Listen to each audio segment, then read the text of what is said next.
Olá, tudo bem? Vamos começar mais um estudo espírita e dessa vez vamos fazer um estudo sobre o item Não julgueis para não ser julgados, que são os itens 11, 12 e 13 do capítulo 10 do Evangelho segundo o Espiritismo. Bem-aventurados os misericordiosos. Se você quiser ver outros estudos espíritas, tem um cardzinho aqui em cima que você pode acessar vários outros estudos que nós já fizemos ao longo dos últimos anos. Muito bem.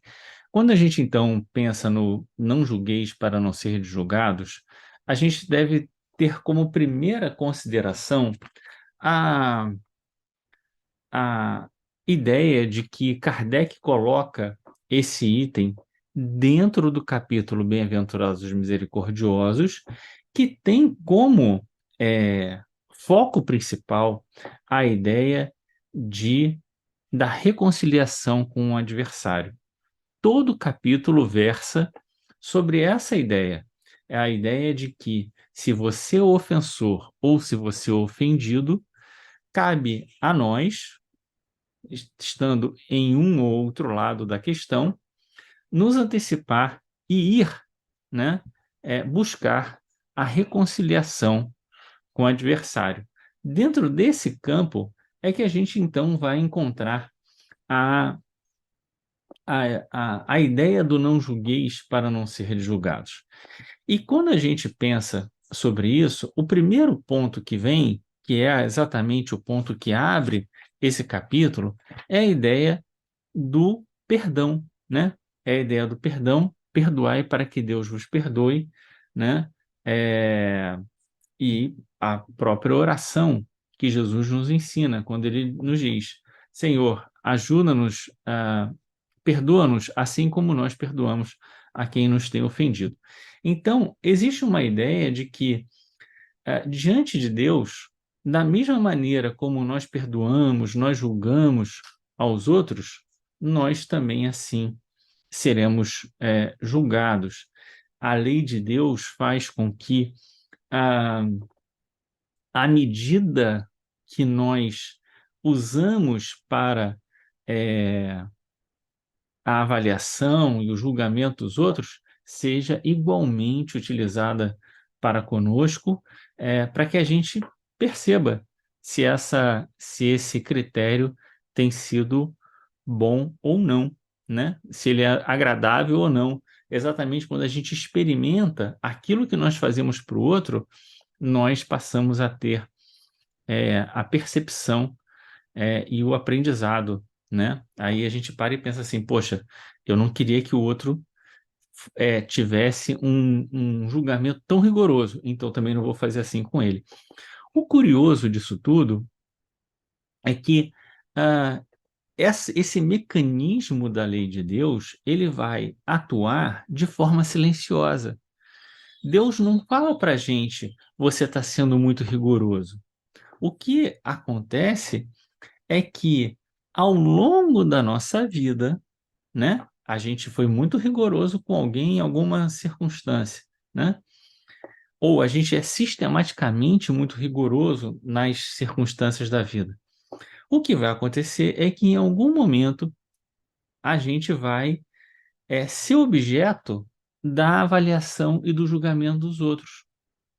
Só que dificilmente a gente faz essa conexão com aquilo que como nós temos nos comportado, né? E aí vem lá alguém e é super duro com a gente e a gente reclama daquela pessoa sem perceber que nós também sistematicamente fazemos dessa forma. Então, Jesus vem dizer para a gente, né? Não julgueis para não serdes julgados, porque o juízo com que julgardes sereis julgados, e com a medida que tiverdes medido, vos hão de medir.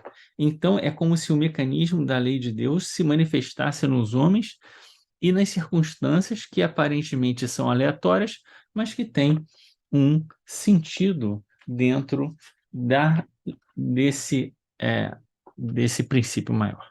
Muito bem. Então, esse é um aspecto mais geral, né?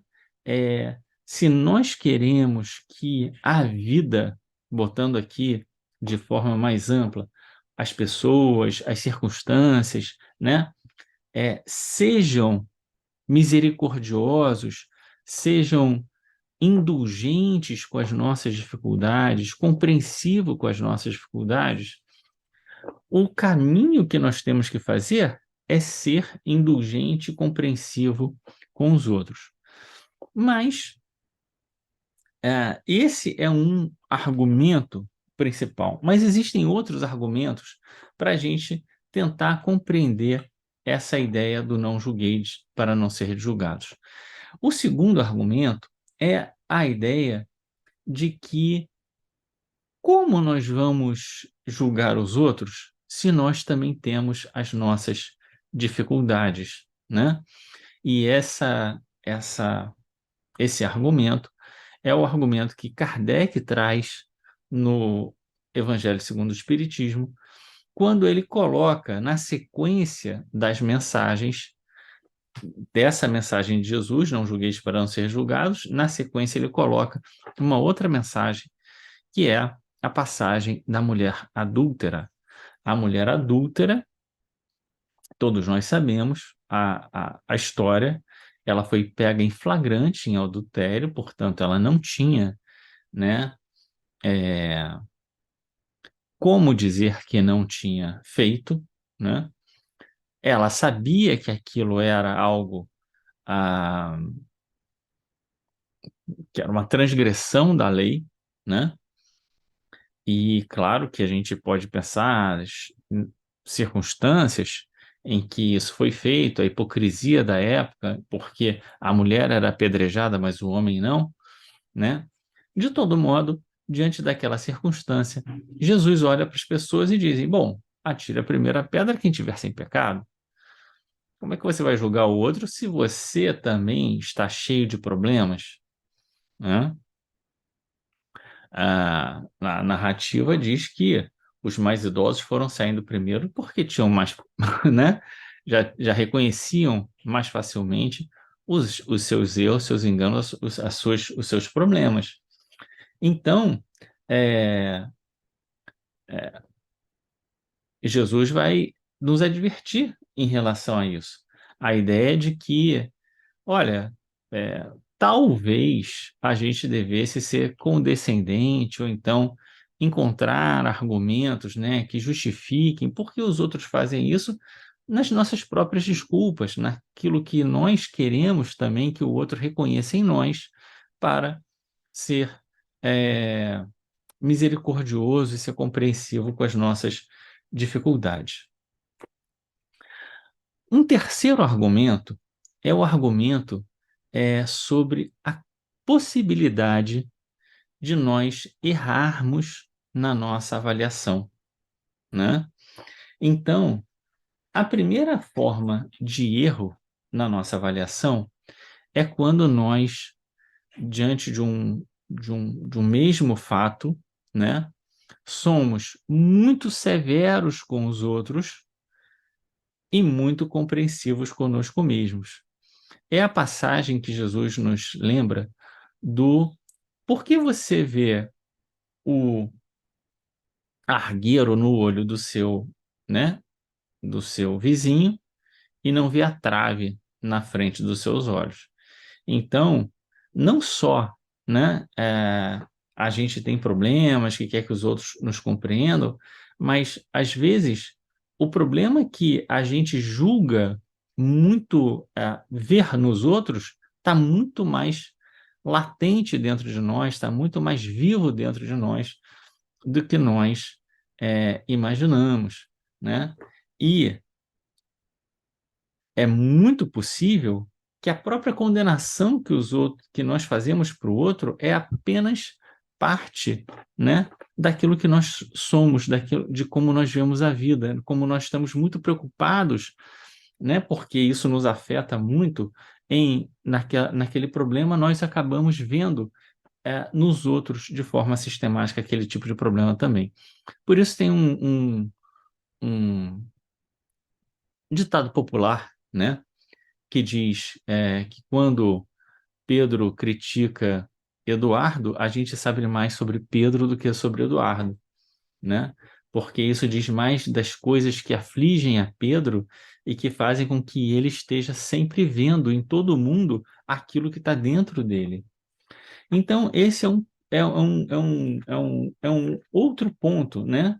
É, a gente pode errar na avaliação e, e não perceber que aquilo que nós estamos julgando e condenando o outro, antes de tudo, nós somos os primeiros, né? Que temos que nos ver. Aquela história, estou apontando o dedo, mas tenho três voltados para mim. É, o outro ponto que é importante a gente considerar como uma outra questão do não julgueis para não ser julgados é a ideia de que não apenas o nosso critério pode ser, né, exagerado ou errado para pensar o outro, mas também para pensar as nossas próprias escolhas, né?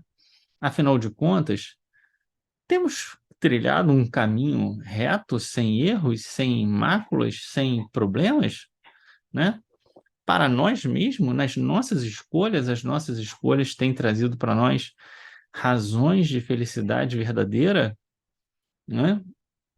Então, ah, essa questão aparece tanto no Evangelho segundo o Espiritismo, no capítulo 5 sobre a as causas atuais das aflições, né? Ou seja, os erros constantes que nós cometemos de avaliação, de julgamento sobre os nossos caminhos, que vão trazendo sofrimentos para nós, né, ao longo da nossa jornada, que nós vamos construindo e que são a maior parte dos problemas que nós temos durante a nossa encarnação.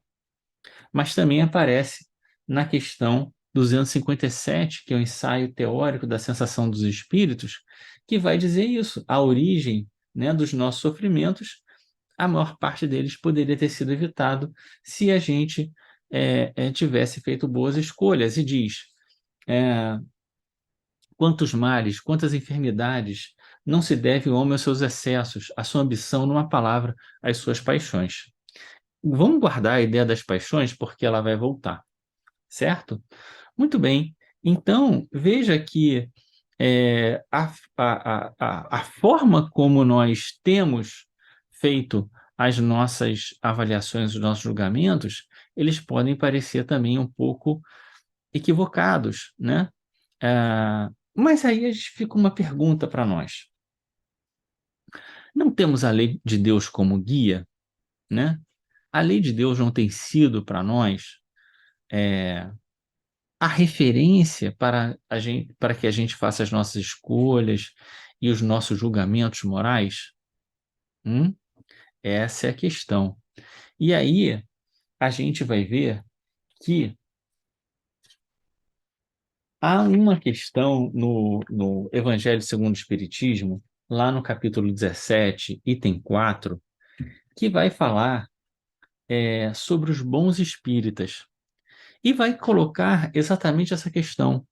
Ora, o Espiritismo veio trazer para nós uma ampliação do nosso conhecimento, uma ampliação do conhecimento que nós temos e de uma compreensão que nós temos sobre a moral cristã. Por que, né, muitos espíritas ficam presos à fenomenologia espírita, às questões relativas à mediunidade, à ciência, ou mesmo, né, ao formalismo das práticas ritualísticas, de ir ao centro, mas, no fundo, não usam essa todo esse arcabouço, né? Tiram simplesmente da faixa da razão para viver exatamente esses ensinamentos. E a gente vai encontrar a resposta, então, no capítulo 17, item 4 do Evangelho, quando ele diz que para dar esse passo à frente, né, e observar a parte essencial do espiritismo, é preciso um certo grau de sensibilidade, a que a gente pode chamar de maturidade do senso moral. Essa maturidade independe da idade, do grau de instrução, porque é inerente ao desenvolvimento em sentido especial do espírito encarnado. Então, é, há que se ter um certo grau de amadurecimento do senso moral para que a gente consiga fazer uma boa avaliação, vamos dizer assim, um bom julgamento moral, né? Num certo sentido. E o que significa exatamente o amadurecimento, a maturidade do senso moral? O senso moral é exatamente a capacidade que nós temos de discernir entre o bem e o mal.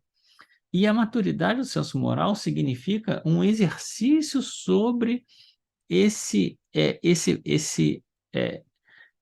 essas sobre as nossas escolhas morais. Então, a gente precisa não simplesmente fazer as escolhas e ir aprendendo nas experiências da vida. A maturidade do senso moral significa que esse processo foi amadurecido. A doutrina espírita vem nos ajudar para que ele seja também pensado, refletido, e é exatamente entre aquilo que nós fazemos e aquilo que nós pensamos que nós vamos checando o nosso fazer com aquilo que nós sabemos de melhor, ser o melhor, é que nós vamos então desenvolvendo e tendo a capacidade de desenvolver a maturidade, o senso moral e também, por outro lado, mais acertos na nossa, no nosso fazer. Um outro ponto que eu acho importante ressaltar, que não está aqui na mensagem, que no comentário de Kardec, mas que a gente vai desdobrando, né? É quando a gente observa que se é verdade que todos nós temos essas dificuldades, é verdade também que existem junto de nós espíritos que já estão, que a gente já reconhece estarem um pontinho à nossa frente nesse processo e com quem, né, muitas vezes nós podemos recorrer para nos ajudar diante das dificuldades, às vezes, que nós temos de avaliação das questões da vida.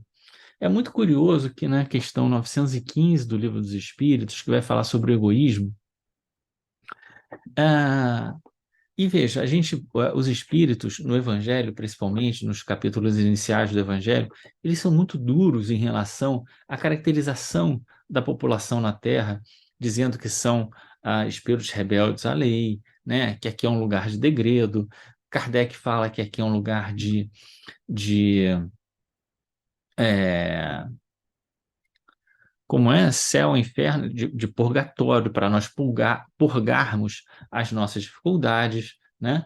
Mas lá é, na questão 915, quando vai falar do egoísmo, vai dizer o seguinte: olha, a maior parte, esse é o maior problema, né? Egoísmo, apego às coisas materiais. Entretanto, dizem os espíritos, né? Não haverá na Terra nenhum homem isento de egoísmo e praticante da caridade? Há muito mais homens assim do que pensais, mas pouco o conheceis, porque a virtude não busca ostentação. Se há um, por que não haverá 10? Se haverá 10, por que não há 1000? E assim por diante. Então, junto de nós, que temos as nossas dificuldades morais latentes, gritantes, que estamos nesses conflitos todos existenciais, há espíritos que nós já reconhecemos com um grau de bondade, né? De maturidade, de sabedoria, né? Com quem nós podemos recorrer para nos ajudar sempre que for preciso e necessário e quando tivermos, principalmente, com as nossas dúvidas morais. Muito bem. Não julgueis para não ser julgados. Há um outro ponto importante para a gente considerar nessa passagem, quando a gente observa o capítulo 17, tem 5 do Evangelho segundo o Espiritismo, que é a mensagem do homem no mundo. Nessa mensagem do homem no mundo, há um trecho que me remete, né, diretamente a essa ideia do não julgueis para não ser julgados, que diz assim: sois chamados a estar em contato com espíritos de naturezas diferentes, de caracteres opostos. Não choqueis a nenhum daqueles com quem estiverdes.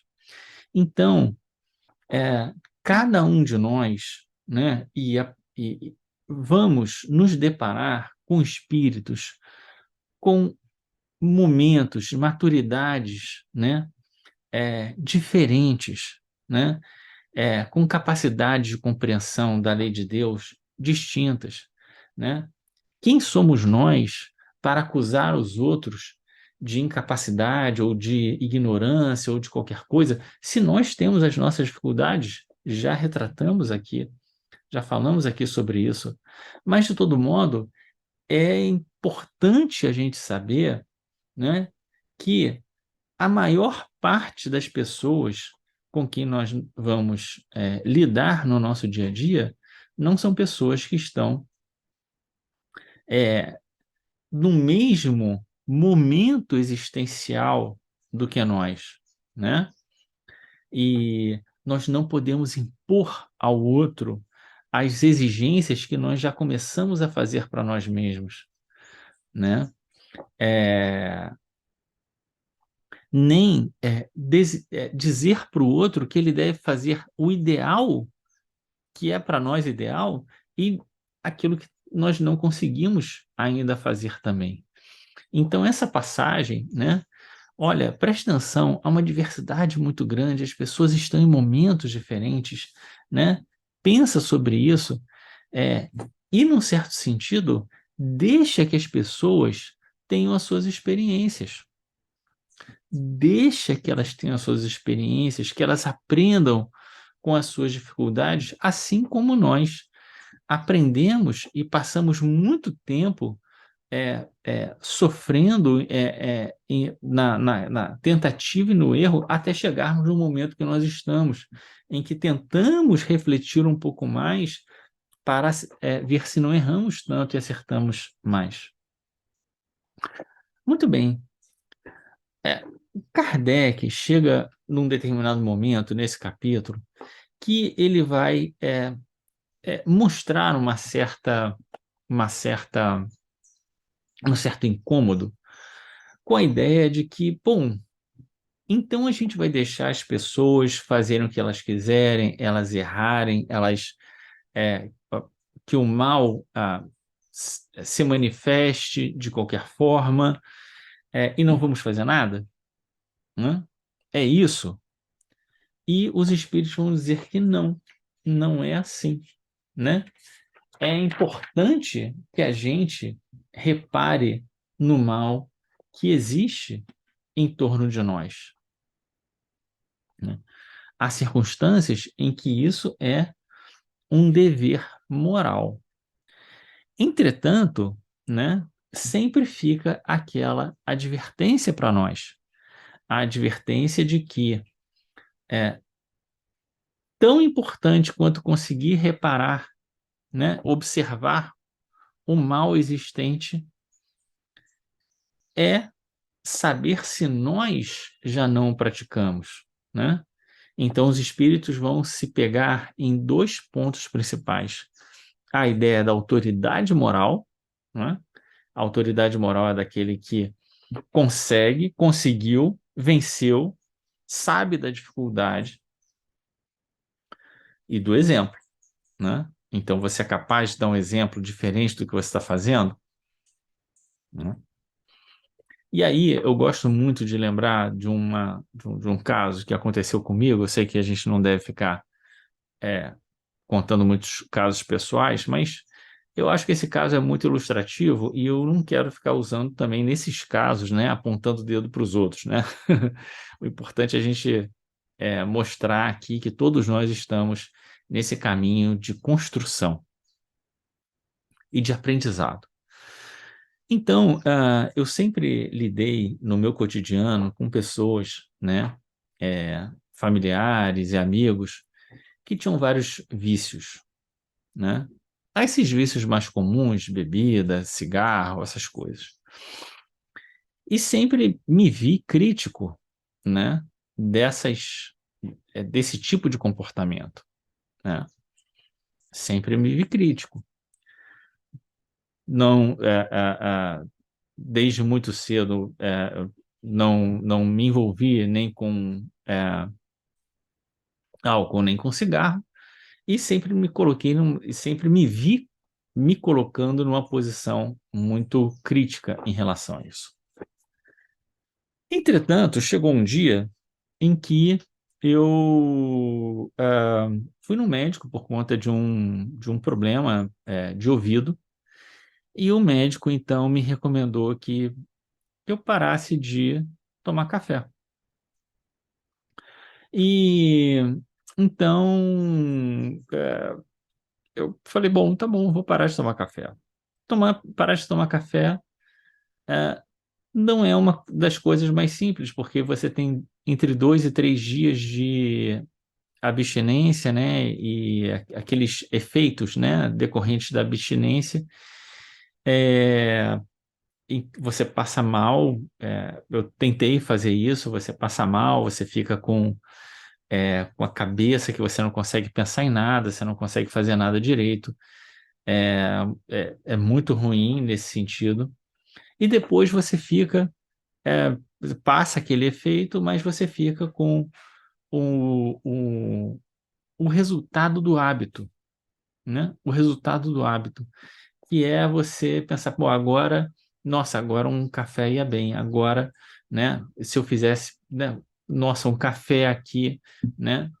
Nossa, tá me fazendo falta um café. É tudo mental, tudo hábito, né? Condicionamento que a gente fez do corpo. E aí eu me dei conta de quanto era difícil, né? O quanto era difícil, o quanto era fácil criticar, já que eu nunca tinha nem começado, né? E o quanto a experiência de superar, né, um vício que nós temos é algo tão difícil. Isso para falar de um vício material simples, né? Ainda pensar nos vícios morais. Então, a autoridade moral é um dos elementos, e o exemplo é um dos elementos fundamentais. Você conseguiu? Eu conseguia, né? Eu tentei fazer um meio termo, falei assim, bom, eu consumia muito, vou consumir o mínimo possível para não ficar totalmente sem, mas o café não me prejudicar também, né? Então, tentar chegar né? Mas você conseguiu, né? Você tem autoridade para falar? Você fez? Você consegue dar o exemplo, né? Então, esse é o primeiro ponto que a gente deve analisar. Você tem autoridade moral para falar do que você está falando? O segundo ponto é que, mesmo que a gente não tenha totalmente autoridade moral, né, há circunstâncias em que é um dever moral julgar e reprimir o mal que os outros fazem. Afinal de contas, né, nós precisamos contribuir, né, com o avanço da sociedade, né? Então, os espíritos Kardec vai comentar aqui, pode ser louvável em certas situações reprimir o mal, e se constitui um dever, porque daí resultará um bem e porque é preciso reprimir o mal. Não temos que auxiliar o progresso do semelhante, né? E aí, Kardec mesmo vai colocar no Evangelho, dizendo: então é preciso não tomar ao pé da letra o não julgueis para não ser julgados. Ainda mais quando nós temos sob a nossa responsabilidade a tutela de, de algumas pessoas, né? E essa tutela se manifesta principalmente com os filhos. Então, você vai olhar o seu filho fazendo algo que você sabe que é errado e não vai reprimi-lo, mesmo que você não, se você não tiver autoridade moral, é, a sua reprimenda vai ter uma força menor. Se você tiver autoridade moral e conseguir dar o exemplo, e o exemplo é a melhor forma, né? Então, você vai ter mais autoridade moral para fazê-lo. Mas é preciso entender que, e aqui é importante a gente ressaltar, não ver o mal é um mal, né? Então, a gente vai encontrar no item 20, desse mesmo capítulo, os espíritos dizendo: a ninguém é proibido ver o mal quando existe, fora mesmo inconveniente ver em toda parte só o bem. Semelhante ilusão prejudicaria o progresso. Então a gente tem que tomar muito cuidado, porque nós vemos, né, na fala de muitas pessoas uma certa contemporização de comportamentos que deveriam ser, é, né, claramente identificados, denunciados, né, criticados, porque representam, né, um atraso moral, né? A sua manutenção representa um atraso moral, com todas as ressalvas que nós já fizemos. Então, Kardec vai, a doutrina espírita vai dizer: olha, se, a grande questão é se você está agindo com a finalidade única e exclusivamente de reprimir o mal, que é preciso que seja reprimido, ótimo, está tudo bem.